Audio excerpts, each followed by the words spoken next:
भटकियल tackle मानसिकता छा हूंदी आहे अगरि ग़लति मन जी भूमिका हूंदी? छा थींदो अगरि उहो दुर्घटना थींदी?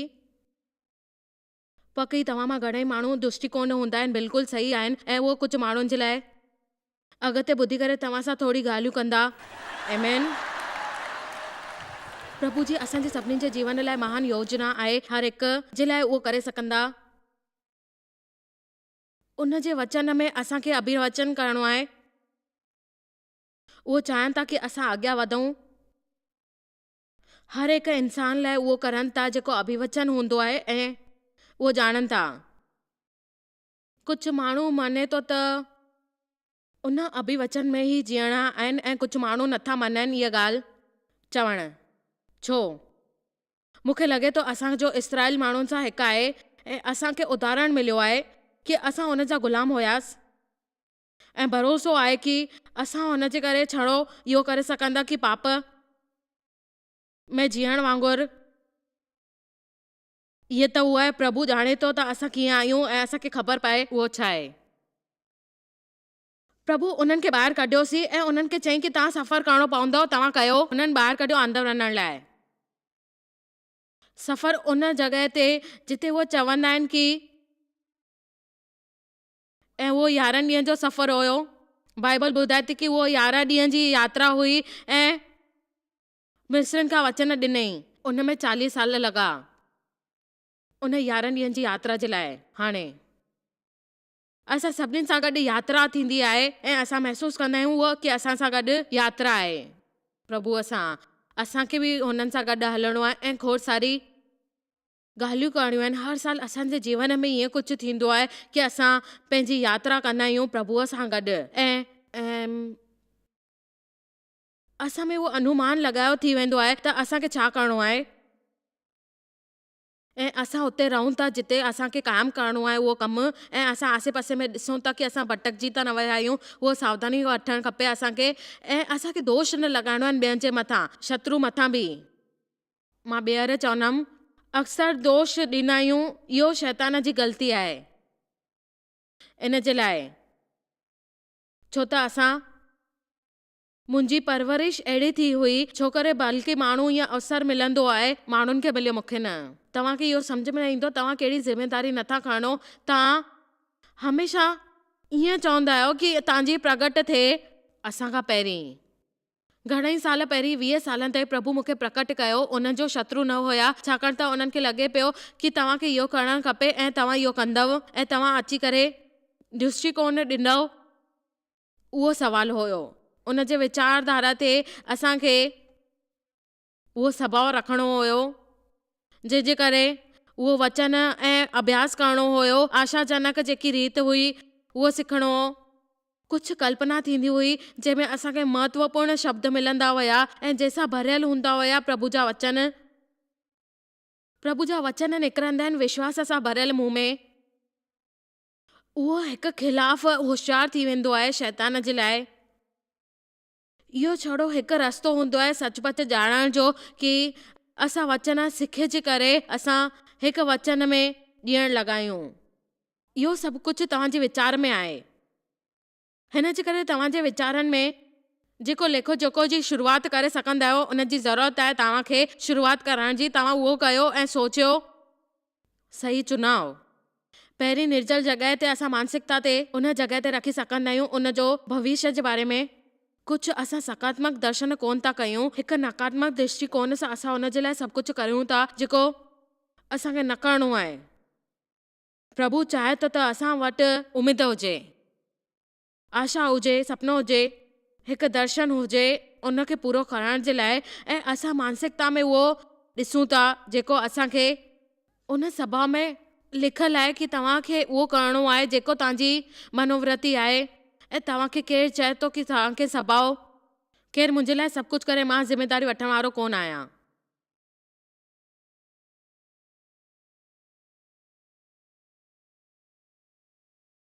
हा, उहो देव, हुननि खे कुझु करण जी ज़रूरत हुई टैक्स लाइ। उन्हनि खे अमेरिका मां जहिड़ा शयूं थी रहियूं आहिनि उन जे बारे में उनखे कुझु करण जी ज़रूरत हुई। उन्हनि खे इन चर्च में कुझु बदिलाव आणण जी ज़रूरत हुई। ख़बर अथव, घणा साल पहिरीं मूंखे सोचिया पियो उहो केरु आहे। इहो ख़ासि साम्हूं आहे। उन्हनि चयो छो करे उन्हनि खे सभु कुझु सुनिश्चय करणो हो। पोइ जॾहिं मां सचमुच उन विषय में सोचियो प्रत्येक रूप सां, मूंखे ख़बर पई त उहो केरु हुया। वरी मां ॼाणो कि असां उहे आहियूं। ॿुधो, अगरि तव्हांजे शरीर में आलसी हड्डी अथव, तव्हांखे हाणे हुन जे मथां काबू करणु खपे। छो त तव्हांखे तव्हांजी सही ज़िंदगी में आत्मिक गुस्से जी ज़रूरत आहे। आमीन। त जेतिरो तकिड़ो तव्हां उहो कंदव जेतिरो तकिड़ो तव्हां उहो कंदव त तव्हांखे उहो मिली सघंदो। ऐं इहे एग्रीमेंट ठाहे छॾियो कि तव्हांखे छा करिणो आहे पंहिंजे जीवन में, कहिड़ो फ़ैसिलो खणणो आहे, ऐं तव्हां ओतिरो ई सुठी तरह सां थी सघंदव। मां तव्हांखे ॿुधायां थी, मूंखे विश्वास आहे। पोइ असां देव आहियूं, असां केरु ॿियो कोन्हे जंहिंसां असां जीवन में सभु कुझु पको कंदा आहियूं। अगरि तव्हांजी शादी सही कोन थी आहे ऐं तव्हांखे लॻे थो कि तव्हां इहा मुंहिंजी ग़लती न आहे, पोइ तव्हां कयो। तव्हां पंहिंजे पाण खां शुरूआत कई उन ॻाल्हि जी। पंहिंजे हिसे जो कमु कयो, जेको बि सही करिणो अथव उहो कयो। जेकी ॻाल्हि आहे तव्हां पंहिंजे पाण सां शुरूआत कयो। आमीन। असां हमेशह चाहींदा आहियूं कि ॿियो कुझु करे। हुन जी दृष्टिकोण हिकु मुहलत आहे, मां कुझु करणु थो चाहियां, तव्हां कयो, ॿियो केरु करे। मूंखे इहो बिल्कुलु ईअं सुठो न लॻंदो आहे। सुठो जीवन में असांखे इहो करणु खपे। इहो जेको निष्क्रिय थींदो आहे उहो असां पाण कयूं ऐं वेही करे इहो सभु कयूं ऐं ॾिसंदा आहियूं। असांखे ज़िमेदार थियणु खपे।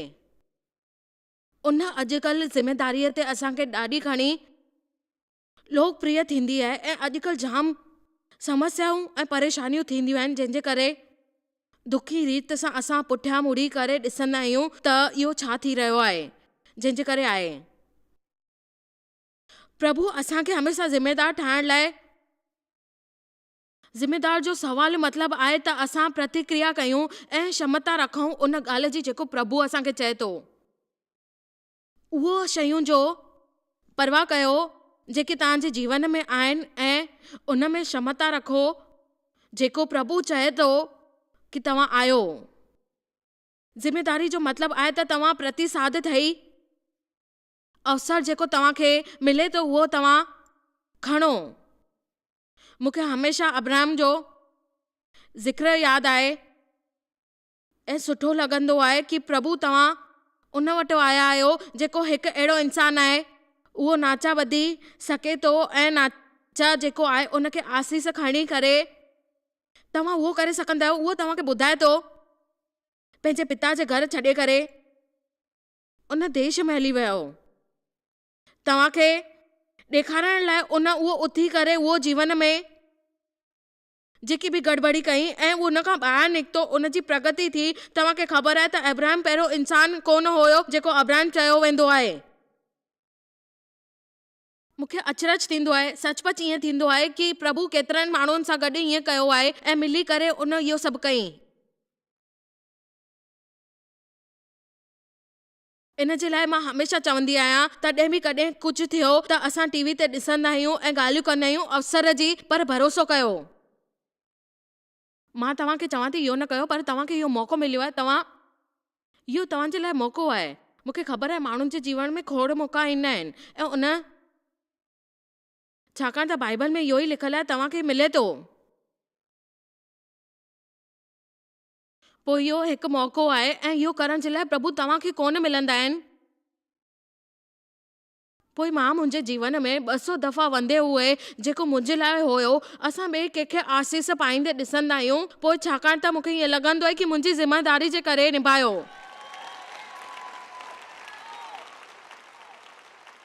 घुराया त घणा अथव, ॻोल्हिया घटि अथव। हिकु महान वचन आहे। संसार इन जो छा मतिलबु आहे? हिकु इंसान खे चवंदे मां ॿुधंदी आहियां कि तव्हांखे घुरायो अथव लेकिन घणो करे ज़िम्मेदारी वठणु कोन था चाहियो, बुलावट जे लाइ, कमु करण जे लाइ, महिनत करण लाइ, ऐं उन जी सिवा तव्हांखे प्रभु जे सिवा कुझु न मिलंदो आहे। हिसो तव्हांखे कमु करणो आहे ऐं महान थी करे उहो शयूं कोन करे था सघो, छाकाणि त तव्हांखे ईअं लॻे थो तव्हां हुन सां प्यारु कंदा आहियो। इसराइल में ईअं हुयो, उहो हिकु पहिरियों इंसान न हुयो जेको हुन सां कयो हुयईं, पर उन जे पीउ, पर उन सां गॾु उहो मूंसां ॿियो बि हुयो जेको उहो चए पियो कि तव्हांखे इहो करणो आहे। ऐं 1939 में जेको तुंहिंजो पुटु अब्राहिम आहे, पंहिंजो पोटो लूत ऐं उन जो हैरान जो पोटो हुयो, ऐं पंहिंजे पूरे परिवार सां गॾु उहो अब्राहिम जी ज़ाल हुई, ऐं सभिनी टिनिनि वञी करे उते कयईं कि पूरा हारान नाले देश में पहुचा। जंहिंमहिल उहो हारान में आया, थोरो सो पोयां शब्द ॾिसूं था असां, पर उहो जेको हुयो हिकु शब्द वञी करे वॾी परेशानी पैदा करे छॾियईं। मूंखे हिन तरह जो व्यवहार न करणु घुरिजे, पर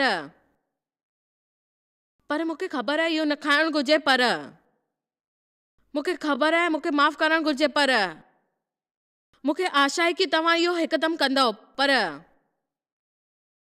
मां उमेद थी कयां त तव्हां इन खे रुख पाण सां कंदव। मूंखे ख़बर कोन्हे तव्हांजी कीअं मदद थींदी।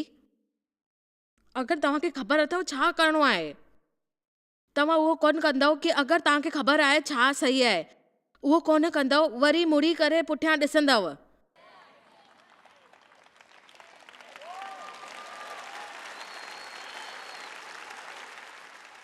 इहो ईमानदारी सां कॾहिं कॾहिं मां ॿुधाए सघंदी आहियां, भीड़ में जहिड़ी माण्हू प्रतिक्रिया असां इन तरह जी शिक्षा खे ॾींदा आहियूं तव्हांखे।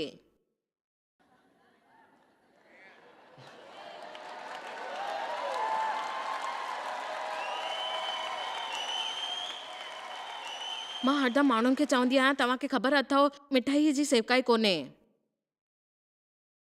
अगरि तव्हांखे मिठाई खपे त तव्हांखे ॿिए कंहिं शहर मां इंसान खे पकड़णु घुरिजे, छो करे मूं वटि घणो करे पालक ऐं गाजर हूंदी आहे ऐं फल हूंदा आहिनि। खाधो खाधो खाधो खाधो खाधो पर हलो वरी ओड़ो ई था कयूं। हारन नामक देश में पहुची करे मूंखे हुन सां ॾाढी नफ़रत आहे। जॾहिं कंहिंखे बि ख़बर आहे कि परमेश्वर उनखे कंहिंजे लाइ घुरायो आहे ऐं उहो शुरूआत कंदा आहिनि, पर उहो रस्ते में काथे बि पहुची करे कहिड़ी बि शइ जे लाइ भटकजी वेंदा आहिनि जेकी महत्वपूर्ण प्रभु उन खे चई आहे। मां तव्हांखे हिकु सवाल पुछण थी चाहियां, अगरि तव्हां वटि अहिड़ो कुझु आहे, दर्शन हुजे हा, त तव्हां पंहिंजो सुपिनो पूरो कंदव या उतां भॼी वेंदव? पूरी तरह सां उत्साहित ऐं तव्हांखे करणो आहे। तव्हां ओतिरो ख़ुशि कोन आहियो, पर थोरी तरह सां तव्हां ख़ुशि थी वञो हर रोज़। तव्हांजो सचपच सही ऐं सही सचपच हर ॾींहुं हुजे जेको दृष्टिकोण में आहे, उन सुठी रीतिअ सां आतवार ते ॾिसो। हलो, तव्हां उहो परते न कयूं शयूं आहिनि ऐं तव्हां विच में बीह करे न रहो। प्रभु तव्हांजे लाइ आयो आहे, तव्हांजे लाइ। मां अहिड़ी तरह विच में रुकण वारनि मां कोन आहियां। दरअसल मूंखे महसूस थियो प्रभु मुंहिंजे हृदय में वेही करे सुबुह जो आयो उन ॾींहं ते। तव्हांखे ख़बर आहे असां वटि हमेशह अहिड़ी शयूं हूंदियूं आहिनि, तव्हांखे ख़बर अथव माण्हू जंहिं महिल उन मां विरोध कंदा आहिनि।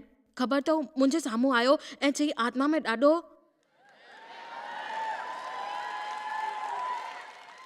हाणे असांखे अहिड़ा माण्हू न खपनि जेके असांजे रस्ते में अचनि ऐं असांखे इहे ॻाल्हियूं चवनि ऐं भौंकंदा रहनि जंहिं महिल शैतान ईंदा आहिनि।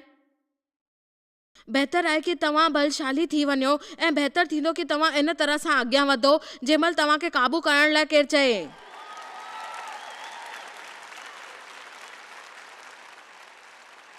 ऐं शैतान जॾहिं तूं मुंहिंजी तरफ़ गुज़रंदे मां गुज़रंदमि उहो रहंदमि। इहो केतिरो बि दुख हुजे उनखे सहन कयो, सहन कंदा रहो। कुझु हुजे, जाम साल पहिरीं ईअं ॻाल्हि थींदी हुई पर मां कोशिशि कई, पर प्रभु आयो। उन तेरहं ते पुट ॿाहिरि निकितो ऐं जेको अब्राहम खे चयो हुई कि ॿाहिरि अचो, ॿाहिरि अची करे तव्हांखे पंहिंजे परिवार खे ॾिसणो आहे ऐं उहो तव्हांजी दृष्टिकोण में रहणो आहे। तव्हां आलसी न ठहो, तव्हां उहो करे सघंदा आहियो। दुखी माण्हुनि सां तव्हां गॾु वेही करे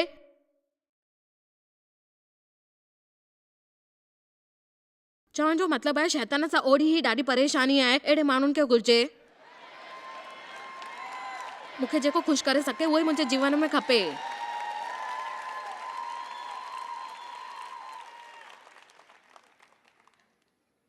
जेको तव्हां करे सघो था उहो कयो। जेको तव्हां करे रहिया आहियो उहो काफ़ी कोन्हे।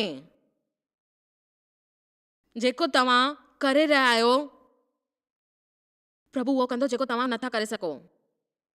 मूंखे ख़बर कोन्हे कि छो प्रभु हमेशह चाहींदा आहिनि कि असां शामिल थियूं। इहो कुझु अहिड़ी शइ आहे। मां सुबुह जो सोचियां पई, मिस्री लाल समुंड में पियो हुयो ऐं पोइ उन वटि जेकी सेना हुई उन जे पुठियां हुई ऐं जेको पीछो पई करे, ऐं प्रभु उन खे ॿिनि भागनि जे करण में तयारी में हुया। उन मोसेस खे चयईं कि पंहिंजी हीअ लठ खण। हाणे असां सभु ॼाणूं था कि प्रभु गॾु समुंड में हुया, अलॻि करे सघंदा आहिनि। उहा लठ सां खणी करे जेको उन शयुनि खे उनखे बग़ैर सचपच इहो करण जे लाइ उन जी जेकी ज़रूरत कोन हुई उन में, ऐं उनखे भरोसो ॾिनई। भरोसो जो क्रिया जेको हूंदो आहे उहो कल्पना करे था सघूं वास्तव में जेकी थींदी।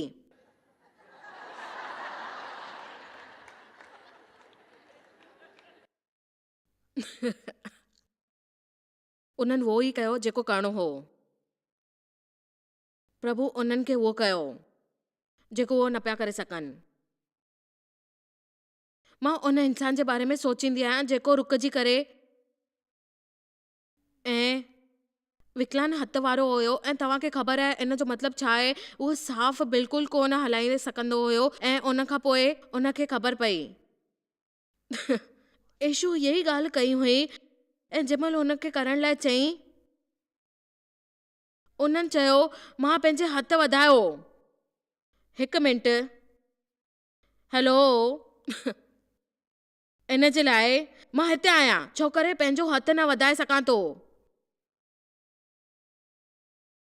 ऐं मूंखे आशा आहे कि असां तव्हांखे ख़बर आहे उन इंसान में कुझु त हुयो जेको विश्वास में प्रतीत थियो, ऐं वरी बि उहो कोन ॼाणींदो हुयो कि उहो करे सघे थो जेको मसीह ने उनखे करण जे लाइ चयो आहे। मूंखे भरोसो आहे कि कुझु त उन जे अंदरि आहे। उन में आख़िर उहो जेको हुन कयईं उहो ॿाहिरि निकितो। प्रभु उन जे लाइ उहो कयईं जेको उहो न करे सघियो।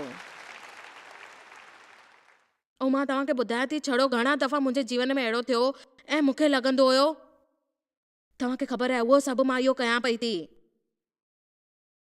छड़ो हिकु नंढो कमु 3.5 साल खां शुरू कयो। मुंहिंजे लाइ इहो हिकु यात्रा समान आहे ऐं मां शुरूआत कोन कई हुई 64 साल ताईं। ख़बर अथव, नंढो असामान्य, पर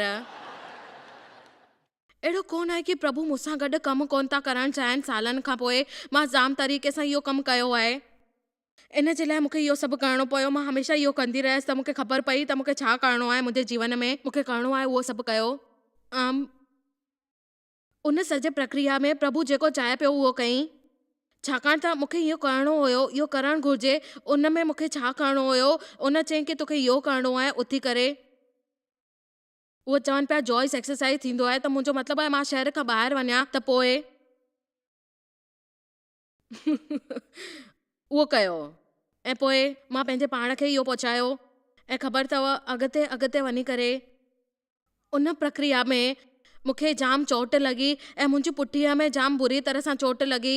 करण सां कोन आयो ऐं उन कम मां बि 30 सालनि खां इन सख़्त मंच ते वॾी हील जो सैंडल पाए करे हलण सां आई आहियां। बाक़ी खोड़ सारी ॻाल्हियूं आहिनि, बेमतलब जी ॻाल्हियूं आहिनि, ॿिए कंहिंखे ॾींहं जे लाइ। पर तव्हांखे ध्यानु हूंदो कि मां पंहिंजा जूता मटाया आहिनि। मूंखे ईअं नथो लॻे कि असां जेसि ताईं पंहिंजे पाण ताईं 50 ताईं असां पाण कयूं, इहो सम्झाई मूंखे। पर जॾहिं असां पंहिंजो वक़्तु कुझु 50 खां थोरो वधीक वक़्तु पुठी ठीकु हुई, मुंहिंजो कंधो बि ठीकु हुयो, मुंहिंजी कोणी बि ठीकु हुई, ऐं मूंखे ईअं लॻो कि ख़ासि करे मूंखे उहो करिणो आहे, पूरो कोन थियो।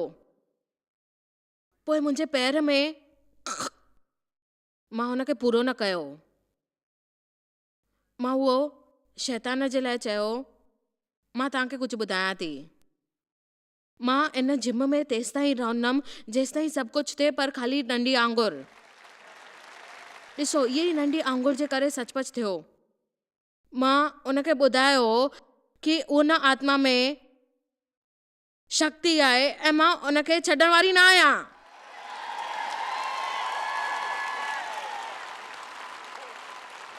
आमेन। हाणे तव्हांखे ख़बर अथव,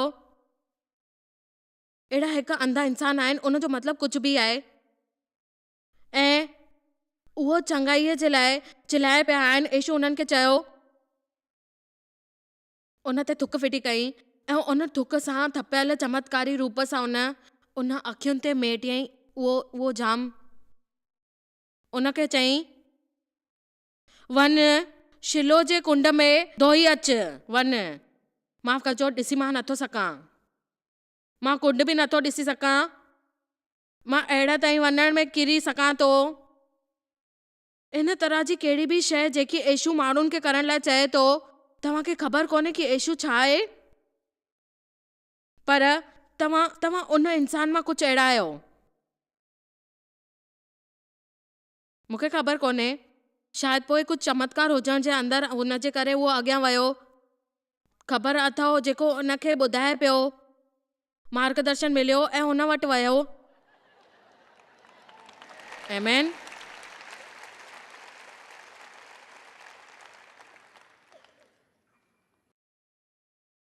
प्रभु जंहिंमहिल यहोवा खे वठी वञण जो कमु ॾिनई, जंहिंमहिल मूसा ख़तमु थी वियो, मूसा जे मरण खां पोइ उन 30 ॾींहंनि मूसा जे लाइ शौक़ कंदे वितायो। तॾहिं उन कानून हुया, उन्हनि खे उहे 30 ॾींहं शौक़ करण लाइ उनखे विञाइणा पिया हुया, ऐं वरी प्रभु उनखे चयईं त तूं अॻियां वञ। मूंखे ख़बर आहे कि इहो कुझु थोरो सा कठोर लॻंदो आहे, पर मूंखे ख़बर आहे कि मूंखे लॻो अहिड़ो हिकु तत्व हुयो जेको उनखे विञाइणो कोन हुयो। तव्हां उहो करे था सघो। शौक़ करण जो वक़्तु हुयो, ऐं जॾहिं तव्हांखे वक़्तु हुजे, तव्हां अॻिते वेही करे उनखे तव्हां सां ॻाल्हायो। हिकु तरह सां यात्रा जो हिकु हिसो लॻंदो आहे। तव्हांखे ख़बर आहे कि तव्हां नौकरी छॾी, दोस्त छॾिया, ऐं मतिलबु उहो शयूं जेकी हूंदियूं आहिनि उनखे विञायो। तव्हां पंहिंजी प्रतिष्ठा विञाई अहिड़ी जाम शयूं आहिनि, तव्हां विञाए था सघो। उन्हनि पंहिंजो मूसा खे विञाए छॾियो हो, उनजो नेता हूंदो हुयो, ऐं प्रभु यीशु खे कमु करण लाइ चयईं। ऐं उन खां ॿियो बि पहिरीं शइ हुई, असां ॾिठो आहे कि असां खोड़ दफ़ा इहा ॻाल्हियूं कंदा आहियूं, बाइबल में बि इहो ई आहे, उथ ऐं पंहिंजो कमु कर। उथ बि ऐं पंहिंजो कमु करणु ॾे उन्हनि खे। उन ॻाल्हि ते उहो तव्हां करे सघंदा आहियो। प्रभु उनखे न्याय जी ज़िमेदारी ॾे पियो। उनखे चए पियो कि तूं पंहिंजे विशेष रूप में इहो पंहिंजो विशेष अधिकार खण ऐं उनखे अॻियां वधाइण जी कोशिश कर। महिरबानी करे अॼु बिंदुनि खे जोड़े छॾियो, बिंदुनि खे जोड़ियो। माण्हू जेके टीवी ते ॾिसनि था, तव्हांखे जेको कुझु घुर्जे, तव्हां हिकु प्रमोशन ॿुधी करे उन जीवन खे पंहिंजे लाइ न ठाहियो। हर शइ जे लाइ जीवन में जेकी सुठी ॻाल्हि आहे उहो तव्हां वठो। वेठे वेठे इच्छा कयो, प्रार्थना कयो, वेही करे उमेद कयो, ऐं प्रभुअ खे चओ तव्हांखे कुझु बदिलाइण जी कोशिश करणी आहे, ऐं प्रभुअ खे चओसि कि तव्हां उन ते मदद कयो, छाकाणि त तव्हांजे अनुग्रह सां थींदो। मूंखे उहो करण जे लाइ ताक़त ॾियो, ऐं मां तव्हांजे मथां भरोसो कंदी रहंदमि, तव्हांजे मथां भरोसो कंदी रहंदमि, जीअं मां अॻियां वधां जीवन में, ऐं उहो कमु कंदी रहंदमि हमेशा। पर तव्हांखे पंहिंजो हिसो करणो ई आहे। कंहिंखे बि भटकियल, थकियल, सुशांत जी मानसिकता थी सघंदी आहे, थियणु कोन घुर्जे। असांखे करण जी ज़रूरत आहे। असांखे ख़बर आहे असांखे छा ई करणो आहे। इहो ॼाणंदे हुए असांखे अभिषेक मिलियो आहे कि कठिन शयुनि जे लाइ जीवन में हर हिकु शइ आसान आहे। अचो दृष्टिकोण ठाहियूं कि हर शइ जो असां मज़बूती सां सामनो करे सघंदा आहियूं। तव्हां हमेशा इहो कयो। प्रभु जी महिर थिए। तव्हांखे शायदि ख़बर कान्हे तव्हां जॉयस मेयर मिनिस्ट्री लाइ केतिरा महत्वपूर्ण आहियो। असां तव्हांजी क़दुरु कयूं था ऐं पंहिंजे दोस्तनि ऐं भागीदारनि खे धन्यवाद करियूं था जंहिंजे करे दुनिया भर में सेवा करणु मुमकिन थियो आहे। असां मिली करे बुखियनि खे खाराईंदा आहियूं, ग़रीबनि खे कपिड़ा ॾींदा आहियूं ऐं देश खे हिकु शुभ संदेश ॾेई रहिया आहियूं। महिरबानी करे अॼु ई jmmindia.org ते असां खां संपर्क कयो। प्रार्थना जे लाइ, विनती करण जे लाइ, असांजे संसाधनों जे बारे में ऐं वैदिक ख़बर वास्ते, जॉयस जी सभाउनि जो वक़्तु ॾिसण वास्ते, असांजा भागीदार ठहण वास्ते, जीअं असीं सॼी दुनिया में मसीहा जो प्रेम विरायूं। हाणे ॾिठल प्रोग्राम जा प्रायोजक हुया जॉयस मायर मिनिस्ट्रीज़ जा दोस्त ऐं भागीदार।